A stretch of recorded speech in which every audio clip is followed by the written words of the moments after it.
لاہور میں میرے ایک دوست تھے، وہ افغانستان سے آئے تھے، لہٰذا ہم انہیں افغان بھائی کہتے تھے۔ قالینوں کا کاروبار کرتے تھے اور ارب پتی تھے۔ ان کے پاس 30-40 ملازم تھے، لیکن ان میں ایک بھی افغان نہیں تھا۔ 2-3 کو چھوڑ کر سارے پنجابی تھے۔ میں نے ان سے ایک دن پوچھا، افغان بھائی آپ خود نیمروز سے ہیں، لیکن آپ نے اپنے گھر اور دفتر میں کوئی افغان ملازم نہیں رکھا، آپ کے چوکیدار تک بلوچ ہیں، اس کی کوئی خاص وجہ ہے؟ افغان بھائی نے مسکرا کر جواب دیا، ہم افغان فطرتاً اچھے لوگ ہیں، لیکن ہمیں وفادار رکھنے کے لیے آپ کا امیر یا طاقتور ہونا ضروری ہے۔ وہ تھوڑی دیر رک کر بولے، افغان کی فطرت ہے، یہ آپ کے ساتھ لالچ سے رہے گا یا پھر خوف اس کی بنیاد ہوگی؟ یہ برابری یا عزت کی وجہ سے کبھی آپ کے ساتھ نہیں رہتا۔ آپ انہیں دبا لیں یا پھر خرید لیں، یہ آپ کے ساتھ چلتے رہیں گے، مگر جس دن آپ کے پاس یہ دونوں ٹولز نہیں ہوں گے، اس دن یہ آپ کا گلا کاٹ دیں گے اور یہ اس وقت آپ کی ساری نیکیاں فراموش کر دیں گے۔ ان کا کہنا تھا، آپ کو اگر دوست یا ملازم چاہیے تو آپ پنجابی کا انتخاب کریں، یہ آپ کو مشکل وقت میں اکیلا نہیں چھوڑے گا۔ میں نے یہ سن کر کہا لگایا اور بات بدل دی۔ میرا خیال تھا افغان بھائی پنجاب میں سیٹل ہیں اور ہم پنجابیوں سے بات کر رہے ہیں، چنانچہ یہ ہلکا پھلکا مکھن لگا رہے ہیں۔ لیکن آپ یقین کریں، جب سے افغانوں کا نیا چہرہ میرے سامنے آیا، مجھے افغان بھائی کا ایک ایک لفظ یاد آ گیا۔ پاکستان نے افغانستان کے لیے کیا کیا نہیں کیا۔ ہم نے 80 کی دہائی میں افغانوں کے لیے اپنے سارے گیٹ کھول دیے اور ان دروازوں سے 50 لاکھ افغان پاکستان آ گئے۔ پاکستان نے انہیں پورے ملک میں آباد ہونے اور کاروبار کی اجازت دے دی۔ اس کے 3 نتائج نکلے۔ پاکستان کا کلچر بدل گیا، ہم لبرل لوگ تھے، ہم مذہبی شدت پسند ہو گئے۔ دوسرا، ملک میں کلاشنکوف اور منشیات آ گئیں اور اس نے ہماری 3 نسلیں برباد کر دیں، اور پاکستان میں بے روزگاری میں اضافہ ہو گیا۔ کوئٹہ، پشاور اور کراچی کبھی پرامن اور صاف ستھرے شہر ہوتے تھے، لوگ چھٹیاں منانے وہاں جاتے تھے، لیکن آج آپ ان کی حالت دیکھ لیں، یہ افغانوں کی مہربانی ہے۔ دوسرا، افغان جنگ کی وجہ سے ہمارے سکولوں کا سلیبس تبدیل ہو گیا۔ پاکستان میں اسلامیات اور مطالعہ پاکستان سکولوں میں لازمی ہو گئے اور ان کا سلیبس امریکہ میں تیار کیا گیا تھا اور اس میں افغان طالع آزماؤں کو ہیرو بنا کر پیش کیا گیا۔ اسلامیات میں بھی جہاد کی آیات اور احادیث شامل کی گئیں۔ مسجدوں کے اماموں کو بھی جہاد کی ترویج اور فرقہ پرستی پر لگا دیا گیا۔ چنانچہ آپ آج کا پاکستان دیکھ لیں۔ تاریخ میں محمود غزنوی، شہاب الدین غوری اور احمد شاہ ابدالی کا کیا کردار تھا؟ یہ لوگ ہندوستان کیا لینے آتے تھے اور اسلام کے ساتھ ان کا کیا تعلق تھا؟ ہمیں ماننا ہوگا یہ طالع آزما تھے اور یہ ہر سال ہندوستان کو لوٹنے آتے تھے، لیکن یونیورسٹی آف نبراسکا نے انہیں 1980 میں اسلامی دنیا کے عظیم ہیرو بنا دیا اور ہماری نئی پود نے یہ نیو نارمل تسلیم کر لیا۔ لہٰذا آپ آج اس جعلی تاریخ کا نتیجہ دیکھ لیں۔ امریکہ نے پروپیگنڈے سے افغانوں کو یہ یقین بھی دلا دیا تھا تمہیں آج تک کوئی فتح نہیں کر سکا۔ یہ سراسر جھوٹ تھا۔ افغانستان کسی بھی دور میں آزاد نہیں رہا تھا۔ اشوکا سے لے کر امریکہ تک یہ ہر دور میں کسی نہ کسی بیرونی طاقت کا مفتو رہا اور اس وقت تک رہا جب تک کسی دوسرے نے اس پر قبضہ نہیں کیا۔ آپ تاریخ پڑھ لیں، کیا یہ اشوک یونانیوں، منگولوں، ازبکوں، ایرانیوں، ترکوں، سکھوں، انگریزوں، روسیوں اور امریکیوں کے زیر تسلط نہیں رہے؟ حد تو یہ تھی سیالکوٹ کے ایک راجہ منندر عرف ملند نے بھی انہیں فتح کر لیا تھا، اس کی حکومت بھی کابل تک تھی۔ یہ افغان راجہ رنجیت سنگھ کا مقابلہ بھی نہیں کر سکے تھے، وہ بھی 31 سال خیبر پاس پر قابض رہا اور افغانوں نے چوں تک نہیں کی۔ افغان ناقابل تسخیر ہیں، یہ فارمولہ بھی پاکستان اور یونیورسٹی آف نبراسکا نے ان کا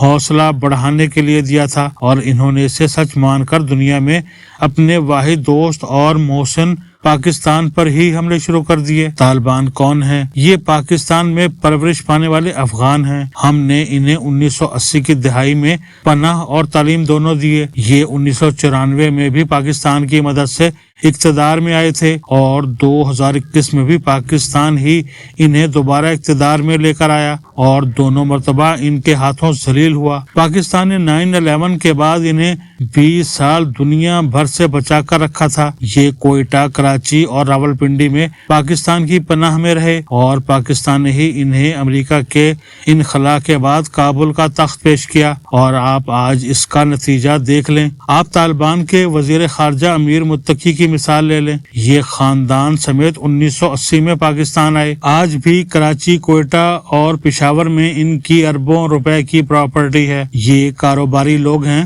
انہوں نے پاکستان سے کھربوں روپے کمائے، لیکن آج یہ بھارت میں کھڑے ہو کر آزاد کشمیر کو بھارت کا حصہ قرار دے رہے ہیں اور پاکستان کو دھمکیاں دے رہے ہیں۔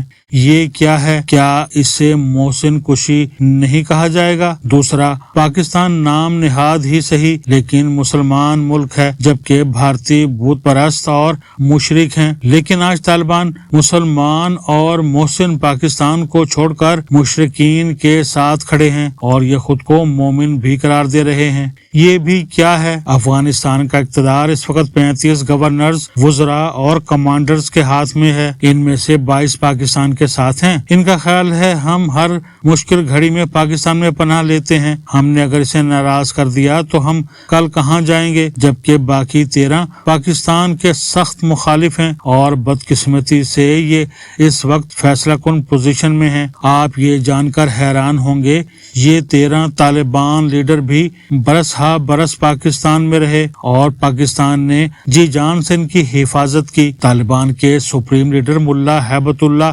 اخندزادہ ہیں۔ یہ 1979 میں خاندان سمیت کوئٹہ شفٹ ہوئے اور 1996 تک کوئٹہ میں رہے۔ تعلیم بھی پاکستانی مدارس سے حاصل کی۔ یہ 2001 میں دوبارہ کوئٹہ میں پناہ گزین ہو گئے اور پاکستان نے انہیں دوبارہ 20 سال دنیا بھر سے چھپا کر رکھا، لیکن یہ اس وقت پاکستان کے دشمن نمبر 1 ہیں۔ یہ بھارت اور امریکہ دونوں سے ڈالر وصول کرتے ہیں اور پاکستان پر حملوں کی اجازت دیتے ہیں۔ صدر ابراہیم طالبان کے نائب وزیر داخلہ ہیں۔ اصل وزیر داخلہ سراج الدین حقانی ہیں، لیکن پاکستانی ہمدرد ہونے کی وجہ سے سپریم کمانڈر نے ان کے اختیارات سلب کر کے صدر ابراہیم کو دے دیے ہیں۔ یہ بھی پاکستان کے سخت مخالف ہیں۔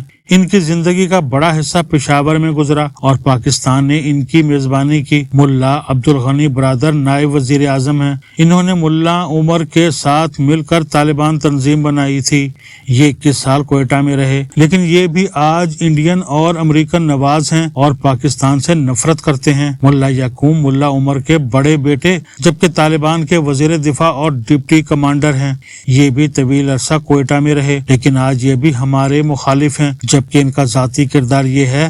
ڈاکٹر ایمن الظواہری سراج الدین حقانی کے گھر میں رہتے تھے۔ ملا یعقوب نے دوحہ میں امریکیوں کو بتا دیا اور امریکہ نے 31 جولائی 2022 کو ڈرون حملے کے ذریعے انہیں مار دیا۔ کابل میں لوگ بتاتے ہیں ملا یعقوب نے اس وفاداری کا بھاری معاوضہ وصول کیا۔ ملا عبدالحق واسق طالبان کے انٹیلیجنس چیف ہیں۔ یہ گوانتانامو بے میں قید تھے۔ ان کی رہائی میں پاکستان نے اہم کردار ادا کیا تھا، لیکن یہ بھی اب راہ کے ذریعے BLA کو ٹریننگ دے رہے ہیں اور اس کی حفاظت کر رہے ہیں۔ ملا محمد زئی ہلمند، قندھار اور نیمروز میں TTP اور BLA کے کیمپس کے نگران ہیں۔ یہ بہرحال جلاوطنی کے زمانے میں ایران میں رہے تھے اور ملا عبدالقیوم ذاکر پاک افغان بارڈرز کا کمانڈر ہے۔ یہ قندھاری اور انتہائی سخت مزاج ہے۔ یہ پکتیا میں TTP کا البدر ٹریننگ کیمپ چلا رہا ہے۔ اس نے پاکستان میں انگور اڈا کے لیے 300،